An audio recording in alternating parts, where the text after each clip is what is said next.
മലമേലെ തിരിവെച്ച് പെരിയാറിൻ തളയിട്ട് ചിരിതൂകും പെണ്ണല്ലേ ഇടുക്കി.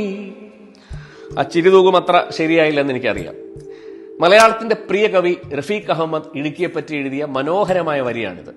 പക്ഷെ ഇടുക്കിയിലെ മനുഷ്യരുടെ കാര്യം അത്ര മനോഹരമല്ല. അവർക്കിപ്പോൾ അത്ര ചിരിയുമില്ല. കേരളത്തിന്റെ പല ഭാഗത്തു നിന്നും പല സമയങ്ങളിലായി ഇടുക്കിയിലെ മനോഹരങ്ങളായ പ്രദേശങ്ങൾ കണ്ട് ആസ്വദിച്ചു വരുന്നവരാണ് നമ്മൾ ഓരോ മലയാളികളും. അതുകൊണ്ട് തന്നെ ആ നാട്ടിലെ മനുഷ്യർ അനുഭവിക്കുന്ന പ്രതിസന്ധിയും പ്രയാസവും ആകുലതയും നമ്മൾ അറിഞ്ഞിരിക്കണ്ടേ.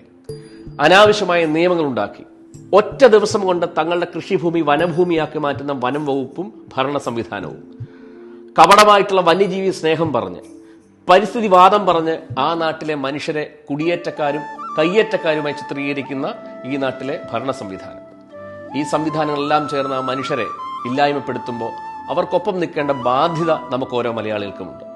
അതിനുവേണ്ടി തന്നെയാണ് ഞാനും എൻ്റെ പ്രസ്ഥാനവും 5 ദിവസം നീണ്ടുനിന്ന 200 കിലോമീറ്റർ ഇടുക്കിയുടെ പല ഭാഗത്തൂടെ സഞ്ചരിച്ച് മണ്ണവകാശ പദയാത്ര നടത്തിയത്.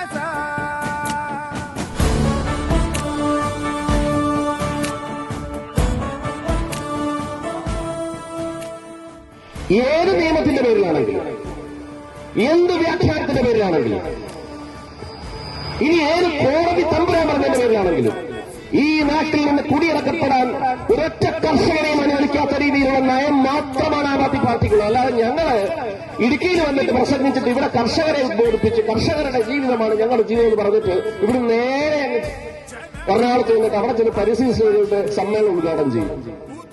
ഞാൻ നോക്കിയപ്പോൾ കൊല്ലത്തുള്ള ഒരു പരിസ്ഥിതി സ്നേഹി ഒരു വലിയ ഫേസ്ബുക്ക് പോസ്റ്റാണ്. ഞാൻ പറഞ്ഞത് അത് ഇങ്ങനെയാണ്: ഇടുക്കിയിൽ മൊത്തം പ്രശ്നക്കാരാണ്, ഇടുക്കി കയ്യേറ്റമാണ്, ഇടുക്കിയിൽ കുടിയേറ്റമാണ്, പരിസ്ഥിതിയെ സ്നേഹിക്കുന്നില്ല, മണ്ണിനെ സ്നേഹിക്കുന്നില്ല. ഞാൻ ഋഷിയുടെ വീട്ടിൽ പോയപ്പോ എന്താ പറയുമോ, 7 സെന്റ് ഭൂമിയാണ്. ഈ 7 സെന്റ് ഭൂമി മൊത്തം ഇന്റർലോക്ക് ഇട്ടിരിക്കുക. ഇന്റർലോക്ക് ഇട്ടവരെ കുറ്റം പറയല്ല ഞാൻ പറഞ്ഞു. പക്ഷേ 7 സെന്റ് ഭൂമിയിൽ ഒരൊറ്റ തെങ്ങോ, മുറ്റത്തൊരു തെങ്ങുണ്ടായിരുന്നു, അത് വെട്ടി. കാരണം അതിന് ഇനി ഓല വീണ് പുതിയതായിട്ട് വാങ്ങിച്ച പോർഷെ കാറിന്റെ മേളിൽ മടൽ വീണ് പൊട്ടാതിരിക്കാൻ അതും വെട്ടിക്കളഞ്ഞു. അപ്പൊ വീട് വിട്ടതുണ്ടായ തെങ്ങും വെട്ടി. സകല സ്ഥലം ഒരു തുള്ളി വെള്ളം, അതായത് ഒരു മഴവെള്ളം ഒരു തുള്ളി വീണാൽ അത് മുറ്റത്ത് വീഴാൻ പാടില്ല. അതായത് 100 മീറ്റർ മുമ്പ് നിന്ന് നടന്ന് ഒരു മഴത്തുള്ളിയുടെ ഒരു അംശം പെരയ്ക്കകത്ത് വരാൻ പാടില്ല രീതിയിൽ സെറ്റ് ചെയ്ത് ജീവിക്കുന്ന പരിസ്ഥിതി സ്നേഹി പറയുകയാണ് ഇടുക്കിയിൽ മൊത്തം പ്രശ്നക്കാരാണ്. എന്റെ പ്രിയപ്പെട്ടവരെ, ഞാനിന്ന് ചെറുതോണിയിൽ നിന്നാണ് നടന്നിങ്ങോട്ട് വന്നത്. കുറെ ലോക്കൽസിൽ നമ്മൾ നടന്നേ. ഞാൻ ഒരൊറ്റ വീടും ഇന്റർലോക്ക് ഇട്ടിരിക്കുന്ന എന്റെ വഴി ഞാൻ കണ്ടില്ല.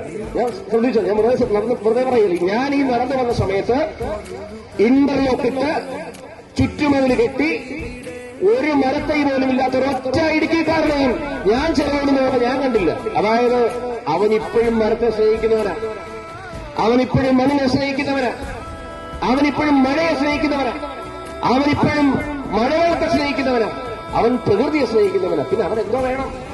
ഇവിടെ ഇറങ്ങിപ്പോണം.